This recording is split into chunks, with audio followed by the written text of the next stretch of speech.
Hey guys, so people ask me all the time, what exactly is high performance?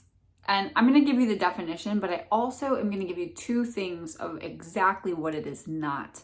Because there are, all too often, there's people that are doing these two things, and it comes up a lot in my client base and in my family and friends, and sometimes even in myself. And the only way that you can change it and shift gears into a high performance mindset is if you're aware of it. So I want to bring that awareness to you today. High performance is succeeding beyond standard norms for the long term, like consistently, while maintaining two things, while maintaining positive relationships and positive well-being, right? You can't hit a stage of high performance without taking care of yourself. You cannot hit a stage of high performance while having a suffering marriage, right? It doesn't jive. That's why this coaching is so powerful, because everything is combined and intermixed together. And when you can relay a high dose of performance and awareness and intention into your relationship side, your family space, your financial space, your career space, your life space, your self-care, when you can do that in all areas, that's when high performance starts to kick off. And so two things that are really holding people back from hitting that next level of high performance, whether it's more money in your pocket or whether it is just being happier in general, right? Feeling more ease throughout your day, being more productive, having more courage to make bold moves, being more decisive, whatever it may be for you. There are two things. And the first one is being behaviorally inflexible.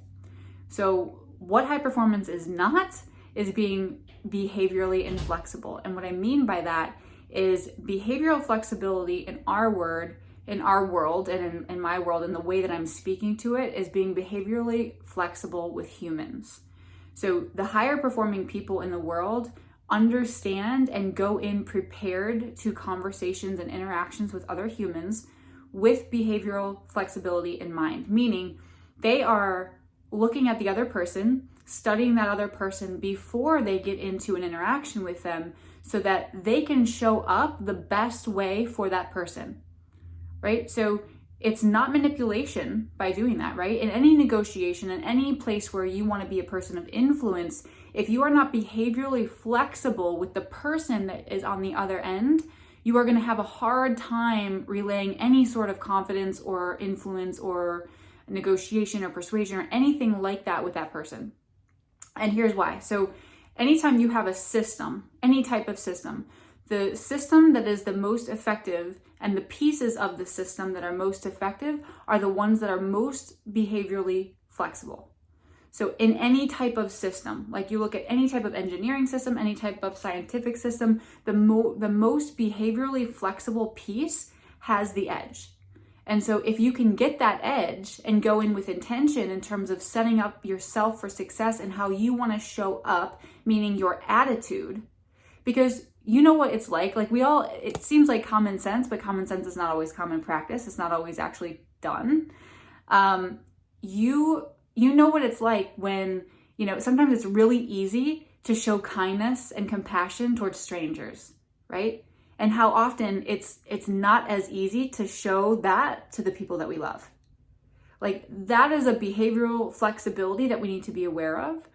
And it happens anyway. It happens underneath the surface, but if we're aware and we start to do that and then recognize that we're doing it, then we can actually shift it. But until you recognize that you're doing that, until you recognize that you're treating one of your staff members at work, in your business, whatever you're doing, maybe it's a colleague of yours, you're treating them different than somebody else over here. Or you're treating specific groups of people with more kindness or more compassion than you are other groups of people. And why is that? All right, so it's okay to, in a sense, because that's what I'm telling you to do, is to be behaviorally flexible in your attitude and the way you come to this group, because this group is also giving you a different attitude and they're perceiving you in a different way than this group of people over here. So if you have the innate capacity, which you all do, and I know that you can do this, you have the capacity and the potential to be able to show up in a particular way to gain influence with this group and also gain influence in this group. But all too often, people aren't doing that. They're inflexible. They're acting the same. They're giving the same attitude, the same tonality, the same physiology, the same, everything, because they're just acting out of themselves and what they would innately do. And sometimes that's not always the best solution to win the system. And I don't mean win in a negative way. I mean, in order to gain influence. Like, we need influence in this world, do we not? Like, we need people to step up and be behaviorally flexible towards the different groups that are around and the different people that are around. You're not going to treat your boss the same that you treat your child, right? You're not going to treat your wife the same that you treat a colleague. You're not going to treat yourself the same that you're going to look at, I don't know, whoever you see on the street, right? You're not going to treat that person the same. So you're already doing this, but I really want to bring awareness to that. So that's number one, behavioral flexibility, or behavioral inflexibility in terms of what high performance is not. What high performance is also not is setting expectations. So we can set an intention, but setting an expectation and putting out into the world something that's expected causes us to act really, what's the word I'm looking for? Unstable. It causes us to expect so much that our body is already in that space, and when it doesn't happen, we get frustrated. So what I want to see happen, and what I teach to my clients, is being able to not be attached to what the outcome is going to be. So going into conversations with other humans in terms of asking them for support or asking them for money or investment or whatever you're doing, maybe it's clients, not going into it expecting an outcome, going into it being open and curious about that individual is going to spur more edge in that conversation, right? It also ties into behavioral flexibility, because now you're going in completely unattached to what the outcome is going to be and more so engaged with the person. So when you're talking to a group of people and you're so fixated on them signing up for your course, let's say, you're so excited for them to, come on with you and to invest in you, or whatever that may be, whatever that looks like for you, or you're trying to get buy-in from your team. And you go into that with this expectation that they're going to get it, they're going to do it, they're going to be into it, they're going to have urgency with it, like whatever they're going to do. But if you go in with that, you may lose the whole process of the negotiation, of the persuasion, of the influence, because you're so fixated on the outcome and attached to it. So when you become unattached and you go into it open and curious and vulnerable about what is going to happen during that, and you're more concerned about the interaction itself, that is going to serve you far, far better. All right, because now you are in control of the system.